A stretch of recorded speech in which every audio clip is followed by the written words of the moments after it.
where specific signal transmitted through iron channels at energy below the terminals. She works as a co-inventor of the first pacemaker Gary Tollett in EU funded. So she will talk about gait without pain, neurofrequency for rejuvenation and body control.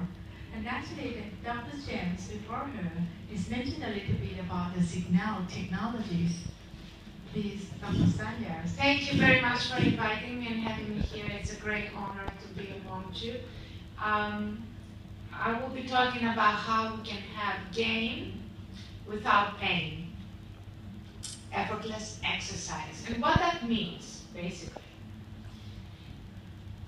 And now, is there gain without pain? What we always know is that exercise, we need to exercise, we need to go to the gym, we need to eat well. But what does exercise mean in bio-language, in our body's language, okay? Because the body has actually a language of its own. It has communications that happen within cells, they happen through signaling pathways, through hormones. Hormones are messengers.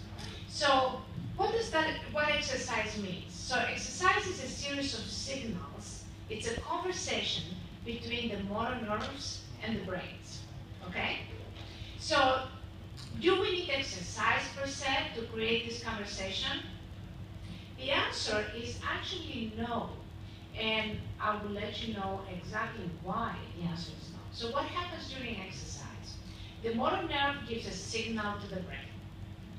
Now, in response to that, the brain has to start releasing the hormones that are necessary for the fat burning process to occur and for the muscle to build. Now, thyroid hormones are released, growth hormones are released, the adipocytes, the fat cells, release glucose. That travels in the blood, it goes to the mitochondria, and it burns with glucose, with oxygen. Oxygen and glucose create electrons. The electrons are going to the mitochondria, they're pushing the protons that are spinning the ATP module to create energy, the ATP. Then after that, the growth hormone turns into IGF-1 to actually create the muscle. So here is a diagram where you see the pituitary gland that is going to release the motor nerve.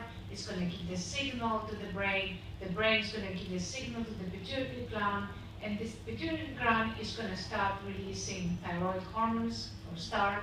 And if you see, what is very interesting about this diagram is that because the body is doing that, there is a balance within it. So you cannot have too much of it. You cannot have too much thyroid hormones. Like, for example, if you do hormonal therapy, you can have too much hormones into your system. This is not possible here because the body has a stop mechanism. It's a homeostatic mechanism. So there's going to be enough hormone that is going to run into the system to produce the appropriate results.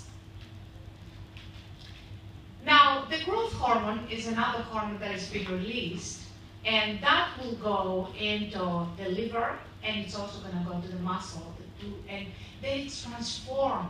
Everything in the body transforms. Nothing is static. Everything becomes something else, and there's always communication between things. So this is going to be transformed into IGF-1, and it's that particular hormone, the IGF-1, that will create the muscle building. So you have lipolysis, and then as you can see, the ATP module and how it's going to utilize the electrons to create more ATP. And this is what the ATP module looks like inside the mitochondria. It's extremely, extremely large. And there are the protons that are spinning forward to add the phosphate and create ATP. By itself, it spins the other way, anti-clockwise, and breaks ATP down. So it needs the protons, and the protons need the electrons. So here is what the technology does. Delivers the electrons to get that spinning process. Well, there's more electrons that are created because every time you burn fat with glucose, actually the part of the adipocytes that goes into the bloodstream with oxygen, you create electrons. And these electrons will spin that module and will create ATP. So now you have far more greater amounts of ATP than you would normally have, first from the fat burning process, and secondly because the actual technology inserts electrons into the system.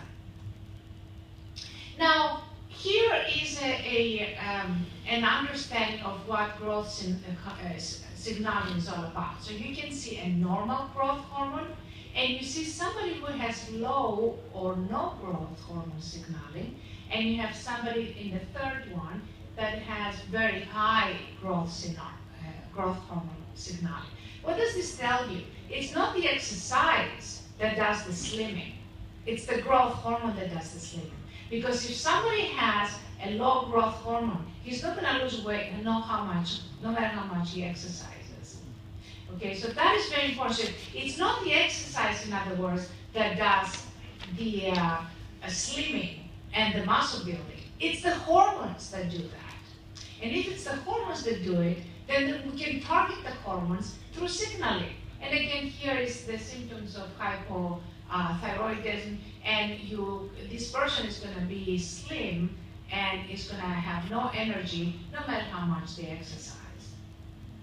So conclusion, the exercise is not the whole story, okay? If you want lipolysis and healthy muscle tone and normal weight loss and health and longevity, we need to concentrate on signaling. That's the answer.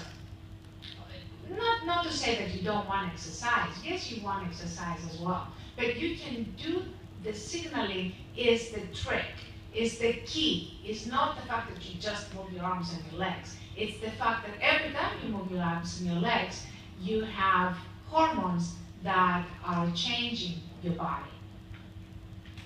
So this is the development of a new technology, the iron magnum, and how it was actually developed. And what they did is they looked at regular motor nerves and they looked at severe motor nerves. And they then decoded all the different frequencies that these two different nerves were emitting. And then they created a signal out of about 3,000 of these frequencies.